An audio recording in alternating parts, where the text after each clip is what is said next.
اللہ الرحمن الرحیم وما ارسلناک الا کافۃ للناس بشیرا ونذیرا لیکن اکثر الناس لا يعلمون۔ صلوات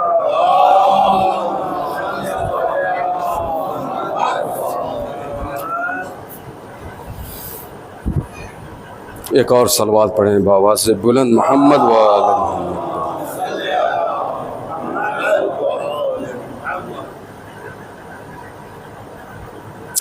جس آیت کو سرنامہ گفتگو اور سرنامہ کلام قرار دیا ہے، یہ آیت قرآن مجید کے سورہ سبا کی 28ویں آیت ہے۔ انشاءاللہ اسی آیت کے ضمن میں کچھ معروضات آپ کی خدمت میں عرض کیے جائیں گے، لہذا آپ تمام لوگوں کی توجہ ہماری طرف ہو اور ہماری توجہ آپ کی طرف ہو۔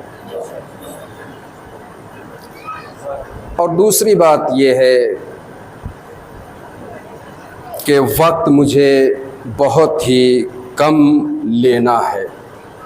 اگر آپ سرے وقت آ گئے، مجلس اپنے وقت پہ شروع ہو گئی تو مجلس اپنے وقت پہ ختم بھی ہو جائے گی۔ جب ہمیں کسی کا انتظار نہیں ہے سوائے انتظار الہی کے، جب ہمیں صرف اور صرف امام زمانہ کا انتظار ہے، تو ہم فرش عزا پر جب وقت معین ہو چکا ہے تو آنے میں کیوں کوتاہی کریں؟ لہذا ہماری اور آپ کی ذمہ داری یہ ہے کہ اپنے معینہ وقت پہ فرش عزا پہ تشریف لے آئیں تاکہ مجلس اپنے معینہ وقت پہ ختم ہو سکے۔ اور اس کے علاوہ ہمیں آپ کو فرش عزا کی اہمیت بتلانی نہیں ہے۔ کیوں؟ اس لیے کہ آپ معیار علم میں بلند تر ہیں، بالا تر ہیں، اعلیٰ تر ہیں۔ سمجھایا یا بتایا ان کو جاتا ہے جو بیچارے جاہل مقصر ہوں، جو جانتے ہوں انہیں بتانا، انہیں سمجھانا یا انہیں فضیلت بیان کرنا یہ تکرار ہو سکتی ہے، علم میں اضافہ نہیں ہو سکتا۔ ہم ہر سال فرش عزا بچھاتے ہیں تو کیوں بچھاتے ہیں؟ اس لیے بچھاتے ہیں کہ وہ جو بیعت ہم نے حسین سے کیا تھا، وہ جو ہم نے بیعت حسین سے عہد لیا تھا، اس عہد کے اوپر برقرار رہیں۔ ہم نے کیا کیا عہد لیا ہے انشاءاللہ بعد کی مجلسوں میں میں آپ کی خدمت میں عرض کروں گا۔ تو ہم اگر فرش عزا پہ بیٹھے ہیں تو ایک عہد کے تحت بیٹھے ہیں، ایک عزم و ارادے کی بنیاد پر بیٹھے ہیں، ایک مقصد لے کر بیٹھے ہیں، ایک ہدف کی وجہ سے بیٹھے ہیں۔ لہذا ان تمام مقاصد کو، تمام ہدوف کو اپنی نگاہ میں رکھیے اور فرش عزا پہ تشریف لے آئیے۔ ایک صلوات پڑھیں محمد و آل محمد۔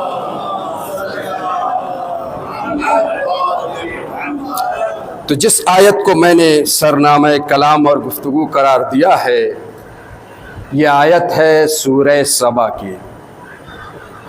پروردگار عالم ارشاد فرما رہا ہے کہ وما ارسلناک الا کافۃ للناس بشیرا ونذیرا لیکن اکثر الناس لا یعلمون۔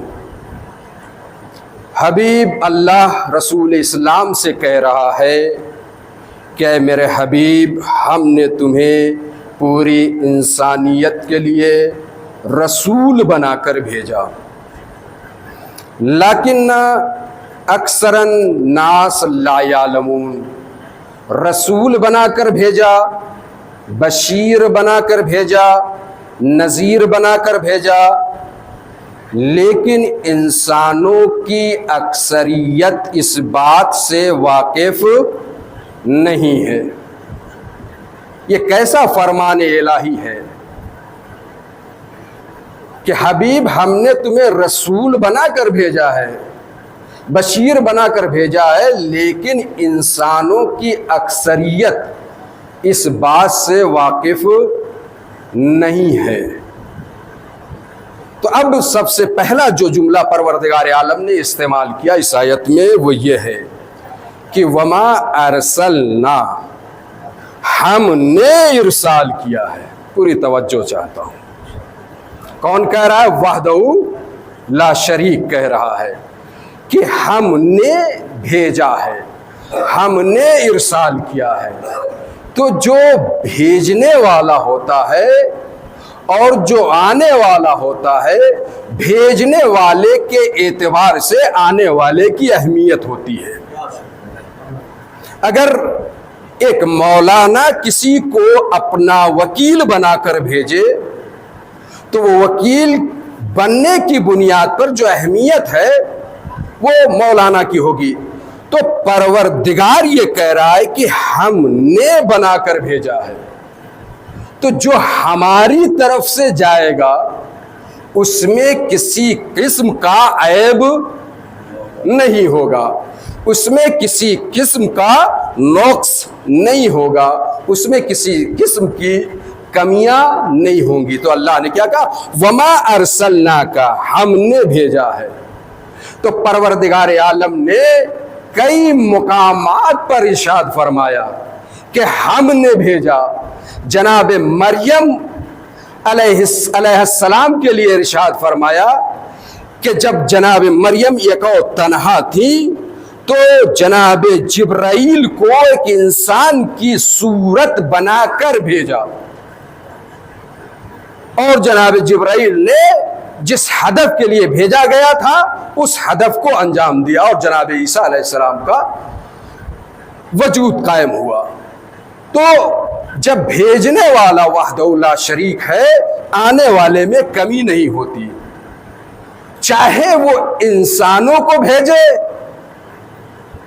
چاہے وہ حیوانوں کو بھیجے، چاہے وہ چرند کو بھیجے، چاہے وہ پرند کو بھیجے، بھیجنے والا جیسا ہے وہ اسی اعتبار سے آنے والا آئے گا، اس میں کمی نہیں ہے۔ یہ حالات کے اعتبار سے انسان کے اندر کمیاں پیدا ہوتی ہیں، حالات کے اعتبار سے انسان کے اندر کمیاں پیدا ہوتی ہیں۔ کبھی اس انسان کے اندر لالچ جیسی بیماری میں مبتلا ہو جاتا ہے، کبھی غضب میں مبتلا ہو جاتا ہے، کبھی تکبر میں مبتلا ہو جاتا ہے، کبھی گھمنڈ میں مبتلا ہو جاتا ہے۔ یہ انسان اس دنیا میں آنے کے بعد گرفتار ہوتا ہے۔ ایک صلوات پڑھے محمد و آل محمد۔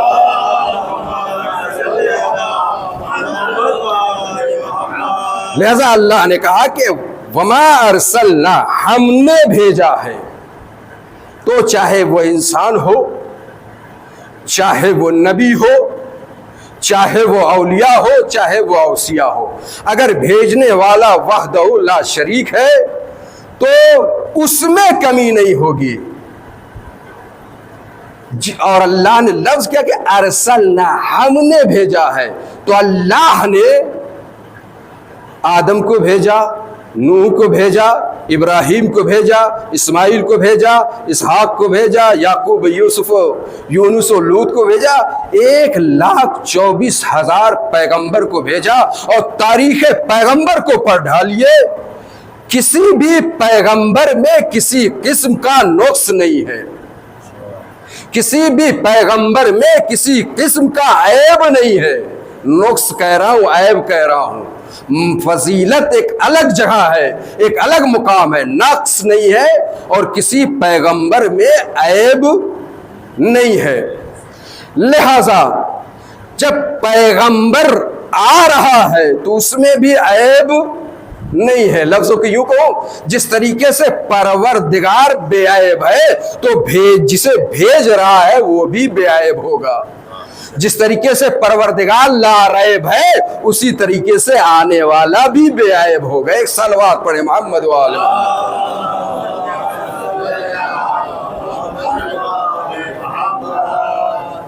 تو اللہ نے کیا کیا بھیجا؟ بہت سی چیزیں بھیجی ہے، ہر جہاں استعمال کر رہا ہے۔ وما ارسلناک، میں نے بھیجا ہے۔ تو اللہ نے ابابیل کے لشکر کے لیے بھی یہی جملہ استعمال کیا، ارسل علیہم طیرن ابابیل، ہم نے بھیجا ہے، ہم نے ارسال کیا ہے پرندے کو۔ کون سا پرندہ؟ ابابیل۔ تو اب دیکھیے، بھیجنے والا وحدہ لا شریک ہے۔ جب انسانوں میں اپنا بندہ بنا کر بھیجے اس میں عیب نہیں ہوتا، اگر پرندوں میں اپنا ایک خاص قسم کا پرندہ کو حکم دے تو اس میں بھی عیب نہیں ہوگا۔ ابابیل نے کیا کیا؟ سارا واقعہ آپ کی نگاہ میں ہے، مجھے بیان کرنے کا مطلب اور مقصد نہیں ہے، صرف اتنا توجہ کیجئے کہ جو آتا ہے اللہ کی طرف سے اس میں عیب نہیں ہوتا ہے، چاہے وہ انسان ہو چاہے وہ پرندہ ہو۔ بھئی اس پرندے یعنی ابابیل نے کیا کیا؟ کہا اپنے پنجوں میں کنکڑیاں پھنسا کر اور اپنے منکار میں کنکڑیاں پھنسا کر مارا۔ کہا ابرہہ کے لشکر پر، ابرہہ کے لشکر پر۔ تو اب غور کریں، ہے تو ایک چھوٹا سا پرندہ، جہاں چاہے وہاں گرا دے، جہاں چاہے وہاں گرا دے، لیکن نہیں، جب اللہ کسی کی ضمانت لیتا ہے اس میں کسی قسم کا نقص اور عیب نہیں پایا جاتا۔ خاص طور سے اللہ نے اس ابابیل کے لیے کہا کہ ارسل علیہم طیرن ابابیل، ہم نے اس ابابیل کو بھیجا ہے۔ جب یہ ابابیل اللہ کی طرف سے آ رہی ہے تو اس میں کسی قسم کا نقص نہیں پایا جائے گا، ورنہ پرندہ تھا، جہاں بنی ہاشم تھے، عبد المطلب کی اولادیں تھیں، وہیں ابرہہ کا لشکر تھا، کیا مجال کوئی ایک کنکڑی عبد المطلب کے خاندان والوں کے اوپر گر گئی ہو، لیکن ایک کنکڑی بھی ابو طالب اور عبد المطلب کے خاندان والوں پہ نہیں گری۔ ساری کنکڑیاں کہاں گری؟ کہاں وہاں گری جو خدا کے مقابلے میں آ جائے۔ نہیں، توجہ نہیں کیا۔ وہاں گری جو وحدہ لا شریک کے مقابلے میں آ جائے۔ بھئی کیسے؟ کہا وہ جو خانہ کعبہ تھا اس کو ڈھانے کے لیے ابرہہ کا لشکر آیا تھا، تو اللہ کے ارسال پر ایک پرندہ خطا نہیں کر سکتا۔ نہیں، توجہ نہیں کیا۔ اللہ جسے بھیج دے، جس پرندے کو بھیج دے، وہ پرندے کے اندر بھی خطا کا امکان نہیں ہے، اس کے اندر نقص نہیں ہے، تو جسے رحمت للعالمین بنا کر بھیجے،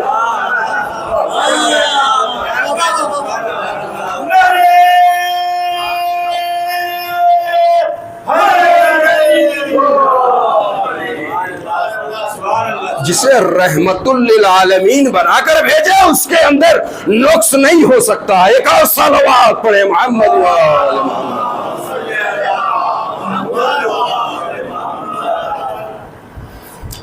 اب آپ نے غور کیا، ایک چیز اور آپ تک پہنچا دوں کہ پرندے کی حیثیت کیا ہے۔ اور حضرت انسان کی حیثیت کیا ہے؟ پرندہ ہے بے عقل، یہ انسان ہے باعقل، لیکن پروردگار عالم نے اس پرندے کے اندر کچھ ایسی خصوصیت رکھی ہے جو اپنے حصے حکم پروردگار سے اپنے صحیح مقام پر گرا رہی ہے۔ تو اب آپ غور کیجئے، ایک پرندہ جس کا ظاہراً کوئی طاقت نہیں، کوئی قوت نہیں، اور دوسری طرف انسان جو محمود جیسے بڑے بڑے ہاتھیوں پہ آیا تھا، ایک طرف ہاتھی اور ہاتھی پر سوار دشمن، اور ایک طرف چھوٹے پرندے۔ پروردگار یہ بتانا چاہتا ہے کہ دیکھو، جو بھی خدا کے مقابلے میں آ جائے، نہیں توجہ چاہتا ہوں، جو بھی خدا کے مقابلے میں آ جائے، چاہے سامنے والا کتنا بڑا ہی کیوں نہ ہو، چاہے سامنے والا کتنا سپر پاور طاقت کیوں نہ رکھتا ہو، اگر پروردگار ذلیل کرتا ہے تو ایک چھوٹی قوت سے ذلیل کر دیتا ہے۔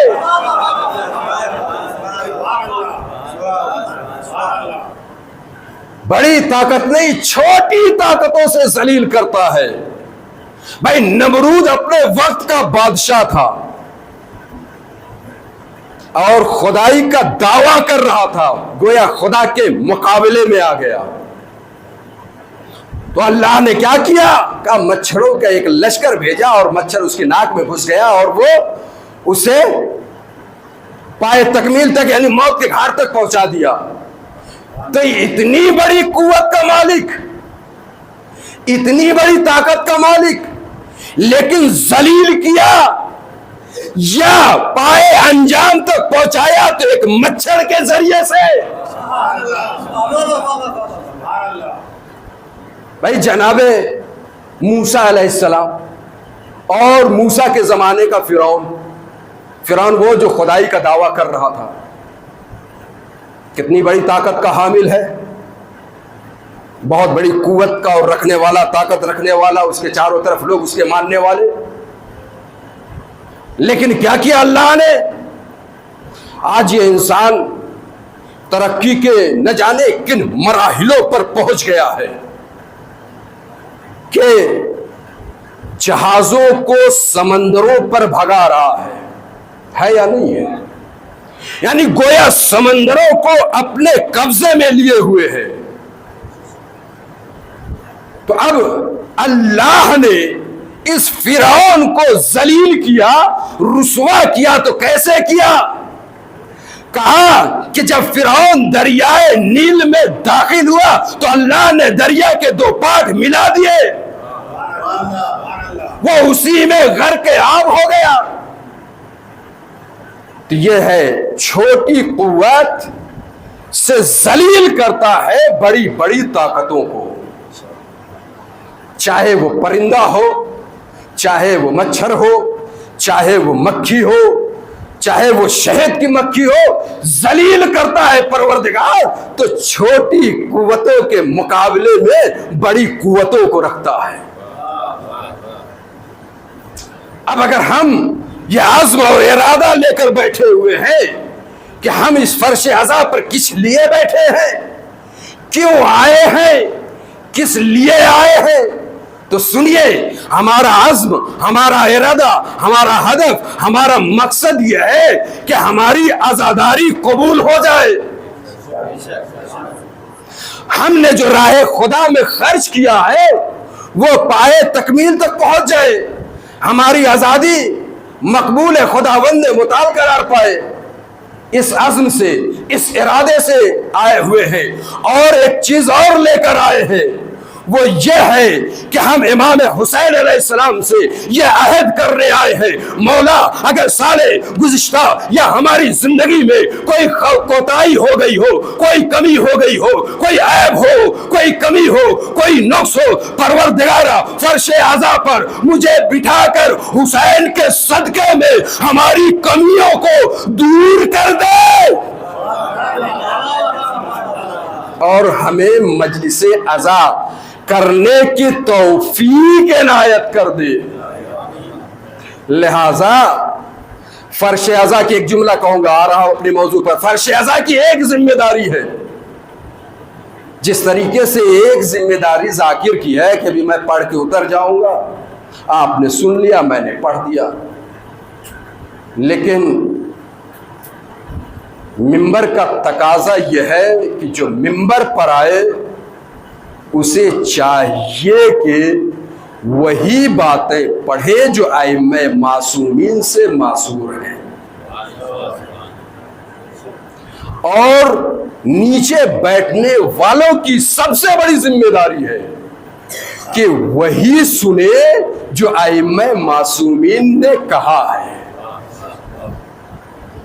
لہذا ہم امام حسین علیہ السلام سے ایک عہد اور ایک پیمان کرنے آئے ہیں، تجدید بیعت کرنے آئے ہیں کہ مولا آپ نے کل کربلا کے میدان میں ایک جملہ کہا تھا، حل من ناصر ینصرنا ہو حل من مغیث یغیثنا۔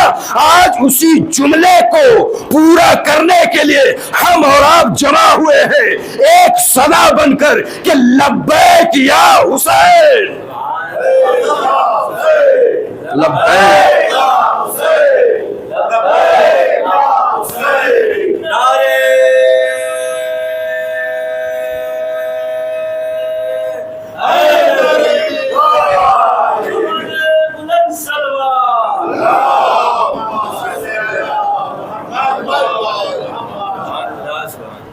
جو حسین نے کہا تھا کہ کون ہے ہماری جو مدد کرے گا، اور جو ہم فرش عزا پہ بیٹھے کس لیے؟ اسی لیے بیٹھے کہ مولا ہم حاضر ہیں، مولا ہم آپ سے تجدید بیعت کر چکے ہیں، جو آپ کہیں گے ہم وہ کریں گے، آپ جن چیزوں سے منع کریں گے ہم اس پر رک جائیں گے، اور جن چیزوں کے لیے کہیں گے اس پر عمل کریں گے۔ تو گویا یہ لبیک یا حسین ظاہراً ایک جملہ ہے، لیکن یہ ایک جملہ اپنے اندر ہزاروں اربوں کروڑوں اہمیت اور فضیلت اور اخلاق اپنے اندر سمیٹے ہوئے ہیں۔ لبیک یا حسین یعنی صداقت، لبیک یا حسین یعنی عزت نفس، لبیک یا حسین یعنی محبت، لبیک یا حسین یعنی اخلاص، لبیک یا حسین یعنی عزت، لبیک یا حسین یعنی شرف، لبیک یا حسین یعنی اخلاص خدا بندی مطال جو انسان کے اندر دے رکھی ہے، یہ ہے لبیک۔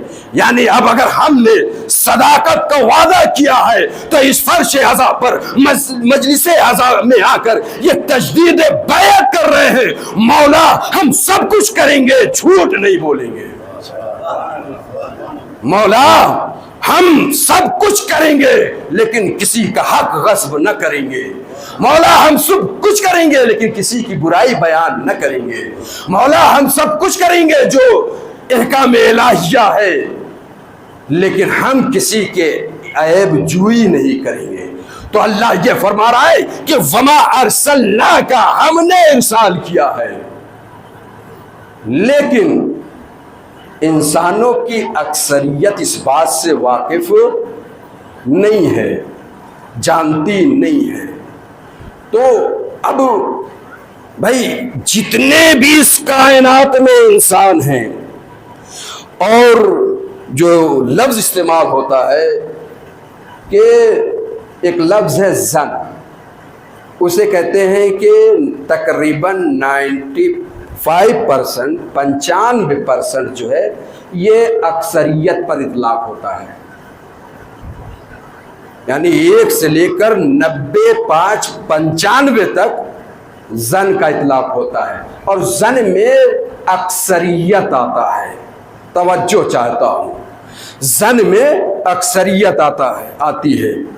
تو اب خدا کا یہ فرمان کہ انسانوں کی اکثریت اس بات سے واقف نہیں ہے، یعنی رسول اسلام کو اگر کوئی پہچان رہا ہے، انسانوں میں صرف 5% لوگ ہیں جو رسول کو پہچان رہے ہیں،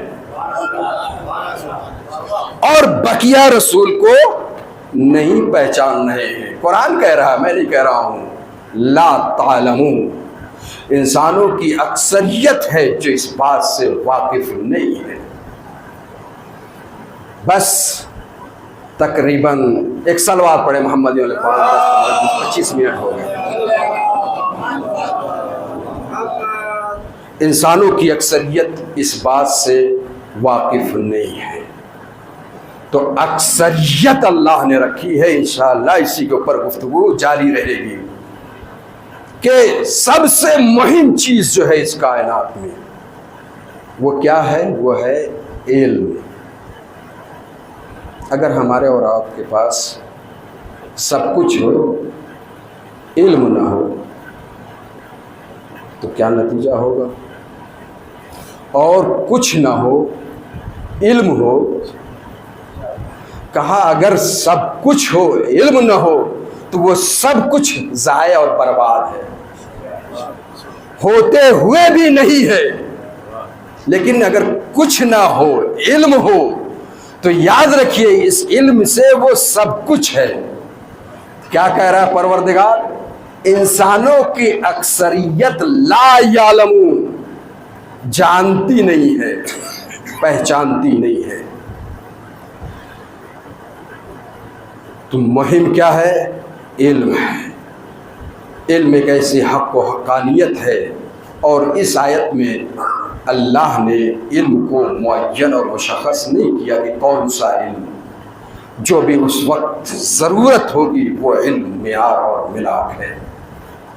تو ضروری کیا ہوا کہ ہر چیز کی جانکاری کے لیے علم کا اور معرفت کا ہونا ضروری ہے۔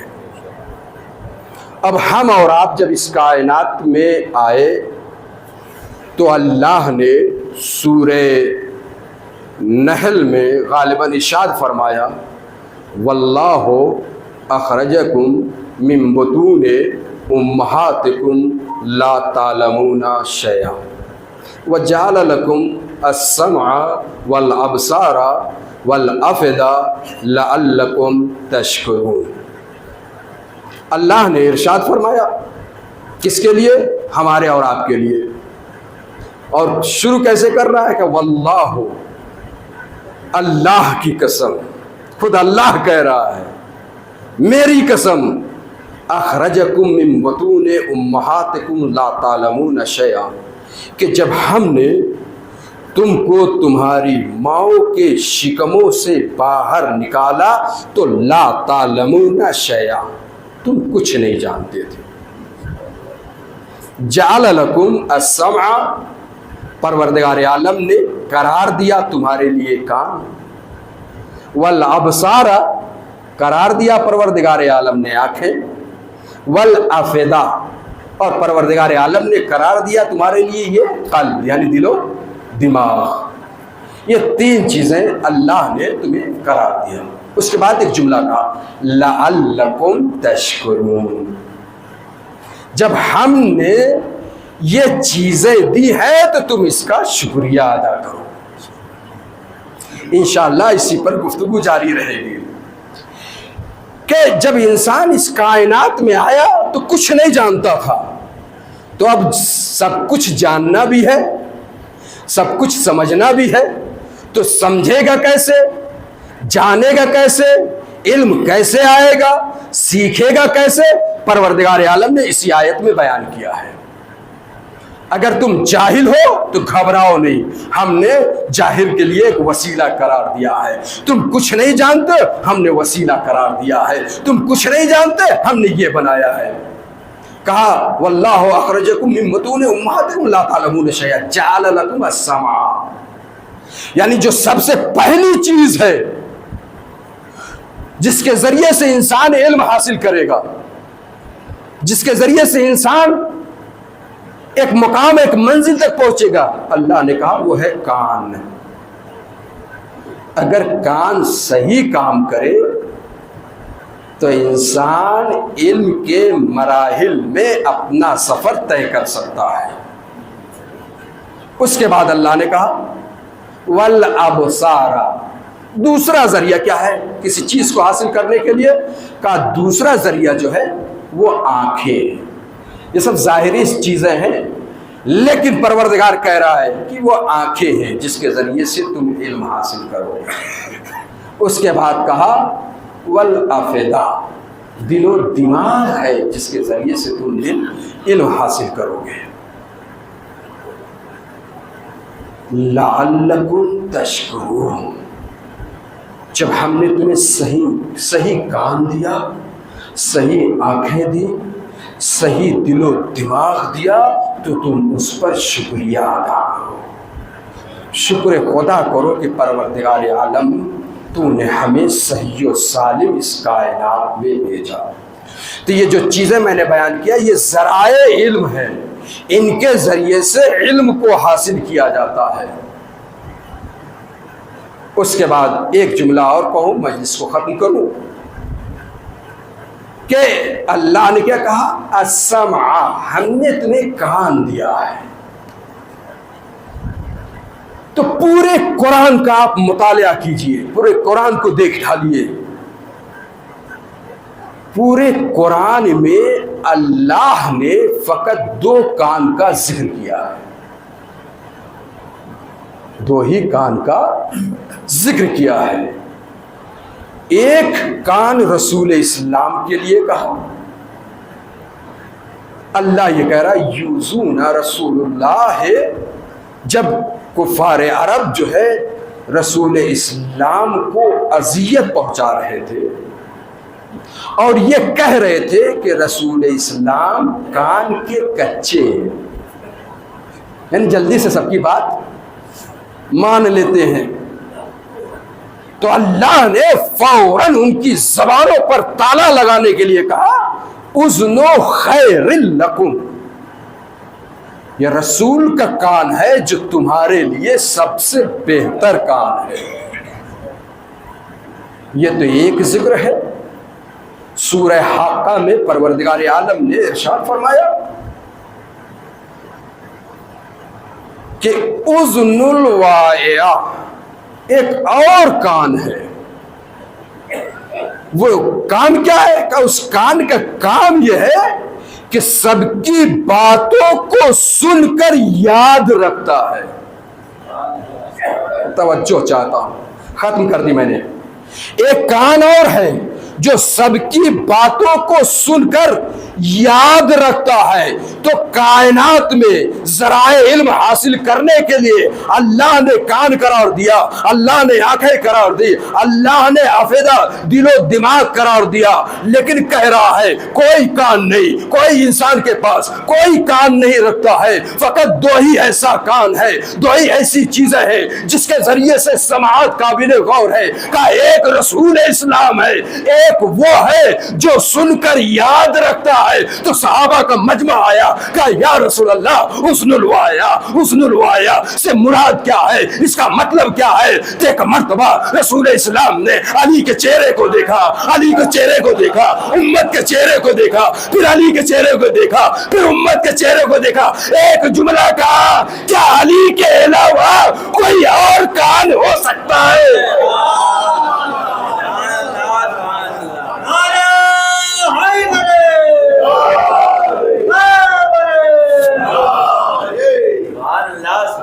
حسن الوایا، کیا علی کے علاوہ کوئی اور کان ہو سکتا ہے؟ نہیں۔ اور کیا مہر کیا لگائی ہے؟ سن کے یاد رکھتا ہے۔ توجہ نہیں کیا، سن کے یاد رکھتا ہے. ارے اللہ نے فرشتوں کو بٹھا رکھا ہے، وہ پہلے سے کوٹ ہو رہا ہے، لکھا جا رہا ہے، لیکن اللہ یہاں پر کہہ رہا ہے سن کے یاد رکھتا ہے. یعنی جو علی سن لے وہ قیامت تک باقی رہے گا. جو بھی اللہ فیصلہ کرنے کے بعد علی جب میدان محشر میں کھڑے ہوں گے تو ذکر کریں گے اس نے یہ کہا، اس نے یہ کہا، اس نے وہ کہا. یعنی فیصلے خدا میں علی کی شمولیت ہوگی. ایک صلوات پڑھے محمد محمد. بس میں نے آپ کو یہ مقدمات تھے جو میں نے آپ کی خدمت میں پیش کیا. انشاءاللہ تفصیل سے آئندہ آنے والی مجلسوں میں آپ کی خدمت میں عرض کروں گا کہ اگر ہم لبیک یا حسین کہتے ہیں تو اس کا مقصد کیا ہے. کتنی چیزیں اپنے اندر سمیٹے ہوئے ہیں. اس لبیک یہ میں مقدمہ بنا رہا ہوں، لبیک یا حسین کے لیے علم کا ہونا ضروری ہے. لبیک یا حسین کہنے کے لیے معرفت کا ہونا ضروری ہے. لبیک یا حسین سمجھنے کے لیے جانکاری ضروری ہے، معرفت ضروری ہے. اگر معرفت نہیں ہوگی لبیک یا حسین کو شاید کوئی فائدہ نہ پہنچے، لیکن معرفت کے ساتھ، علم کے ساتھ لبیک یا حسین کہیں گے تو اپنے اس مرحلے پر پہنچیں گے، اس مقام پر پہنچیں گے جہاں اللہ تمہیں لے جانا چاہتا ہے. لیکن ضروری کیا ہے کہ معرفت ہو. جب معرفت علم نہ ہوگا تو لبیک یا حسین سمجھ میں نہ آئے گا. بس عزادارو، یہ لبیک یا حسین ہے کیا؟ کہا لبیک یا حسین. جب اہل کوفہ نے خط لکھا کہ حسین ہم بغیر امام کے ہیں، ہم یہ چاہتے ہیں کہ ہمارے پاس آپ تشریف لے آئیں. اب حسین نے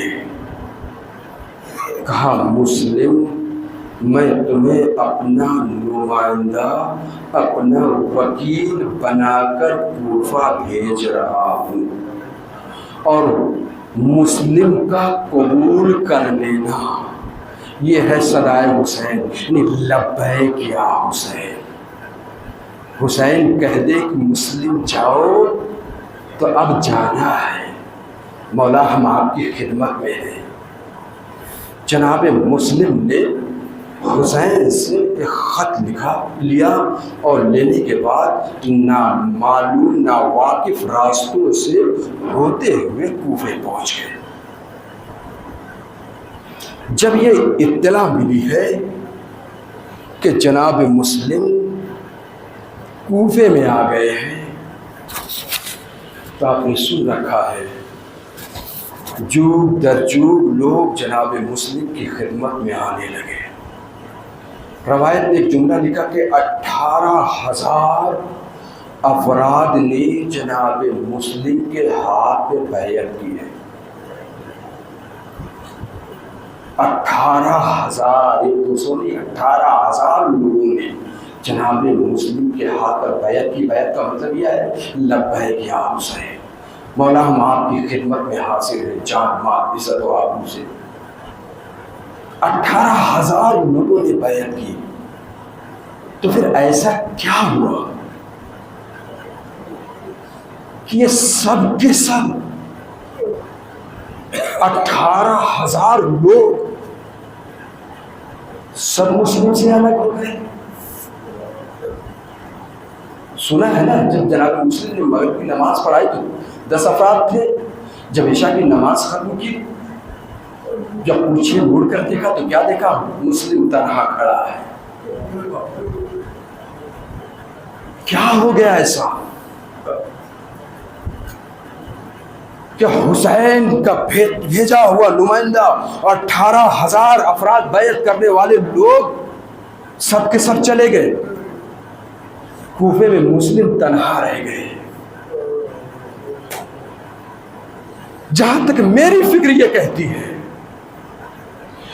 یا تو یہ ایمان کے مرحلے میں پائے تکمیل تک نہیں پہنچے تھے، یا تو انہیں خوف ابن زیاد کا ہو گیا تھا، یا ڈر سے، یا ایمان میں تزلزل پیدا ہونے کی وجہ سے۔ جناب مسلم پہنچ گئے کوفے۔ جناب مسلم کا صرف ایک جملہ تھا، اے کاش 18,000 لوگوں نے بیعت نہ کی ہوتی اور میں حسین کے نام نامہ نہ لکھتا۔ اسی بات کی قلق تھی جناب مسلم کہ مولا یہاں حالات سازگار ہیں، مولا آپ تشریف لے آئے۔ مسلم اسی میں کروٹیں بدل رہے، پریشان ہیں، کاش میں نے دوبارہ خط نہ لکھا ہوتا حسین کی خدمت میں کہ آپ کوفے تشریف لائیے۔ اسی میں جناب مسلم بے چین ہے۔ بس حضرات، جناب مسلم جب آپ عشاء کی نماز پڑھائی، ایک روایت یہ کہتی ہے مڑ کر دیکھا تو کوئی نہیں، ایک روایت یہ کہتی ہے کہ جب عشاء کی نماز پڑھائی تو 6-7 لوگ جناب مسلم کے ساتھ بیٹھے رہے۔ جب وہاں سے اٹھے ہیں اور کوفے کے گلیوں میں داخل ہوئے ہیں تو اب یہ 6 یا 7 افراد جو تھے یہ بہانے سے مسلم کا ساتھ چھوڑ رہے تھے۔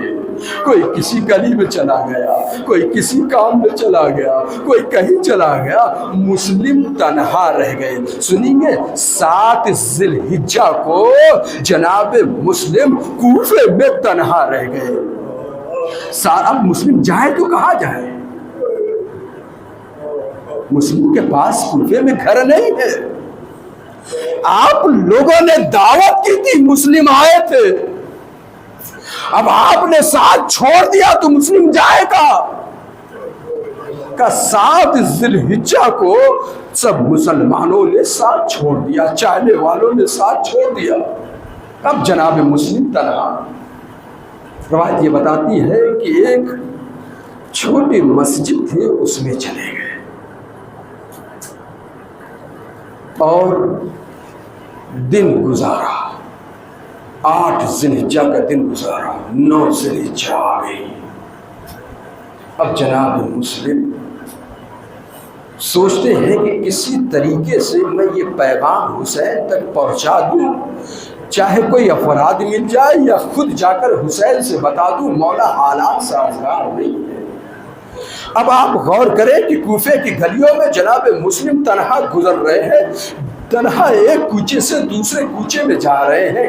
کیسے؟ 7 ذی الحجہ سے 7 ذی الحجہ تمام ہوئی، 8 ذی الحجہ تمام ہوئی، 9 ذی الحجہ آ گئی، 2 دن گزر گیا، تیسرا دن آ گیا۔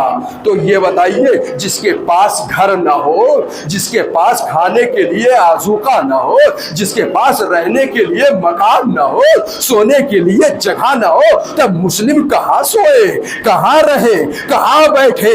کہاں کوئی ایسی جگہ نہیں تھی جہاں مسلم امان محسوس کرتے، بیٹھ جاتے۔ رات میں نکلے، ایک جگہ دیکھا دروازہ کھلا ہوا ہے، دیکھا ایک ضعیفہ آئی ہوئی ہے۔ ایک مرتبہ جناب مسلم نے ضعیفہ کو دیکھا، ضعیفہ نے مسلم کو دیکھا۔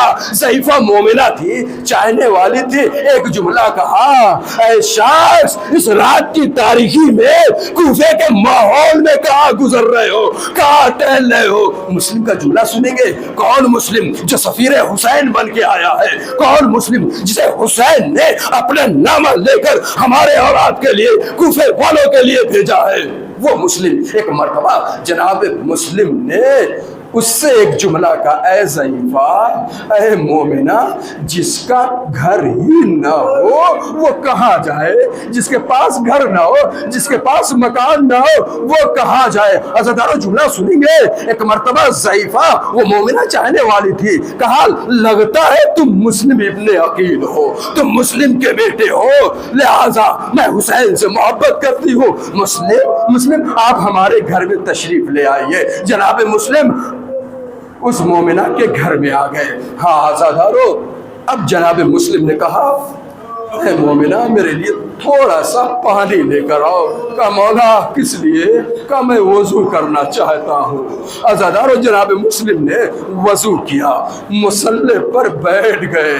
اب مقتل نے ایک جملہ لکھا، مسلم بیٹھے بیٹھے تھوڑی سی آنکھ لگ گئی۔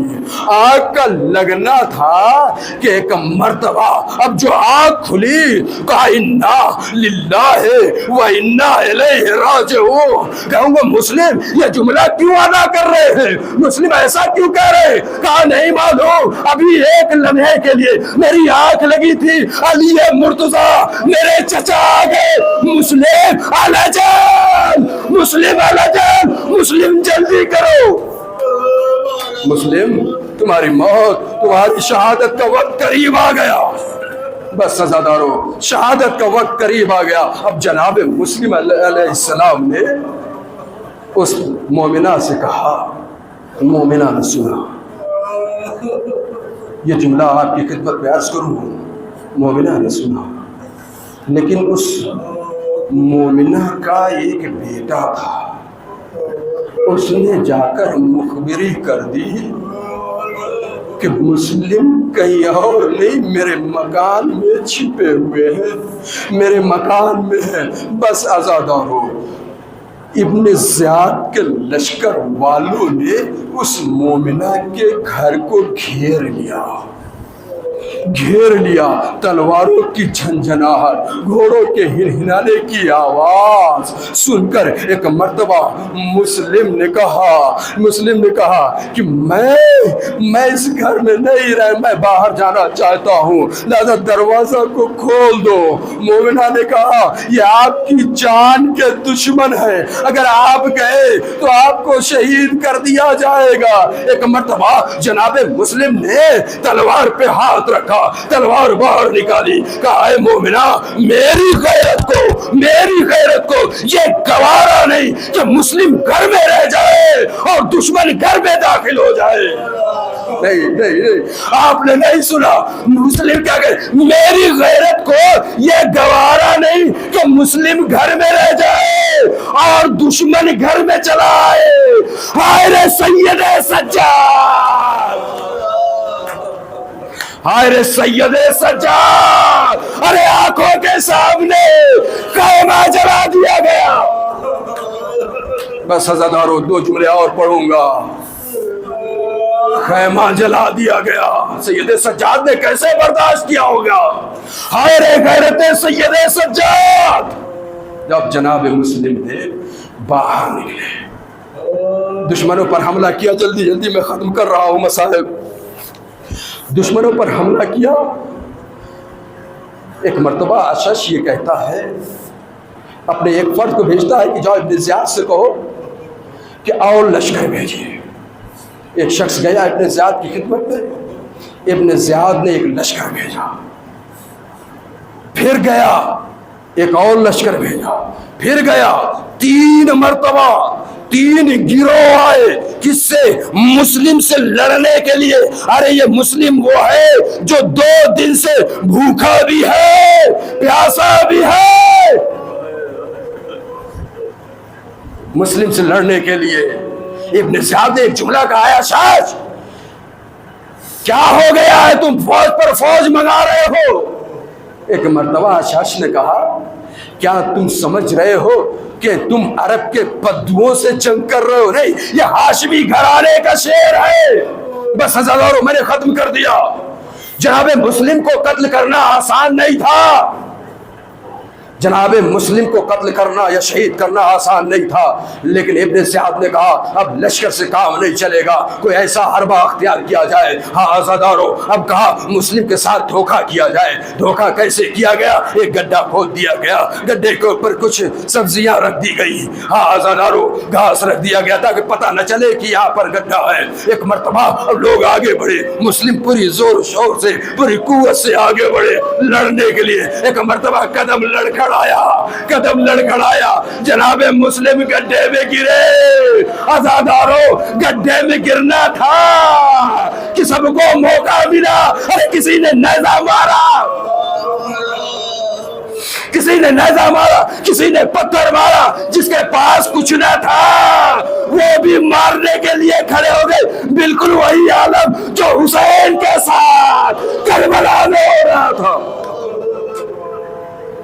روئیے، اسی آنسو میں ہماری نجات ہے۔ جناب مسلم کو مقید کر لیا گیا، ابن زیاد کی خدمت میں لایا گیا، انہیں ختم کیا ہے، بہت سی چیزیں لیکن نہیں پڑھنا چاہتا۔ ابن زیاد کے پاس لایا گیا، ابن زیاد نے حکم دیا کہ مسلم کو لے جا کر قتل کر دو۔ دارالامارہ کی بلندی پر جناب مسلم کو لایا گیا، ہاتھ کو باندھ دیا گیا۔ دشمن نے مسلم کے گردن پہ تلوار رکھ دی۔ مسلم نے 2 رکعت نماز پڑھی اور پڑھنے کے بعد ایک جملہ کہا، السلام علیک یا ابا عبداللہ۔ جیسے ہی کہا السلام علیک یا ابا عبداللہ، ادھر جناب مسلم کے گلے پر تلوار چلی، جسم کو کوفے بلندی سے زمین پر گرا دیا گیا۔ بس سزادارو، زمین پر گرا دیا گیا۔ کون مسلم ہے؟ مقتل نے یہ لکھا کہ زمین پر جب جنازہ آیا، اللہ نہ کرے ایسا ہو، جناب مسلم کے دونوں پیروں میں رسیاں باندھ دی گئی اور گھوڑے کے سے باندھ دیا گیا۔ عزادارو، اب جناب مسلم کو کھینچتے ہوئے اللہ اکبر کوفے کی گلیوں میں گزارا جا رہا ہے۔ بس آخری جملہ، کوفے کی گلیوں میں گزارا جا رہا ہے۔ جیسے ہی حسین کو کہا السلام علیکم یا ابا عبداللہ، مقام سلبیہ پر حسین نے اپنا قافلہ روک دیا۔ کہا بس آخری جملہ ہے، حسین نے اپنا قافلہ روک دیا اور روکنے کے بعد ایک جملہ کہا، علیک السلام یا اخی المسلم، مسلم تو پر ہمارا سلام۔ روک دیا قافلہ۔ 2 لوگ کوفے سے آ رہے تھے، مولا نے کہا ان دونوں شخص کو بلاؤ۔ ان دونوں شخص نے آنے سے انکار کر دیا۔ جو گیا تھا اس سے کہا میں کیسے کیا منہ لے کر جاؤں، میں وہ کوفے کا رہنے والا تھا، کیا منہ لے کر جاؤں؟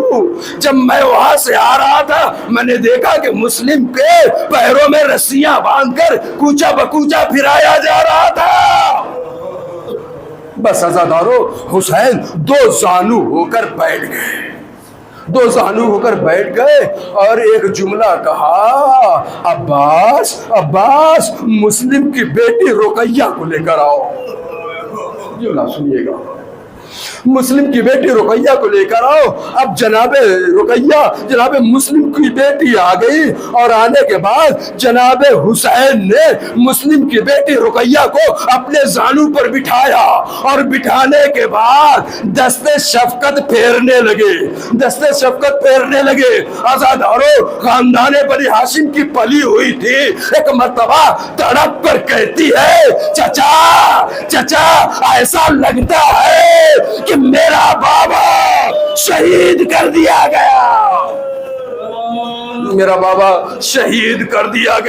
بس آخری جملہ اسی جگہ میں اپنے ہاتھ کو جوڑ دوں، مولا یہ عمل انجام دیجئے، لیکن سکینہ کے سامنے انجام نہ دیجئے گا۔ آزادارو، یہی وجہ تھی کہ سکینہ اس عمل کو دیکھ رہی تھی۔ جب حسین جا رہے تھے تو جناب سکینہ نے کہا، بابا ٹھہر جائیے، بابا رک جائیے، بیٹی کیا ہوا؟ کہا بابا وہی عمل انجام دیجئے جو رقیہ کے ساتھ کیا تھا۔ اب حسین فرش کربلا پر لیٹ گئے، سکینہ کو سینے سے لگایا، بیٹی آج کے بعد تمہیں یہ سینہ نہ ملے گا۔ اللہ لعنت اللہ علی قوم الظالمین لذنب قضائی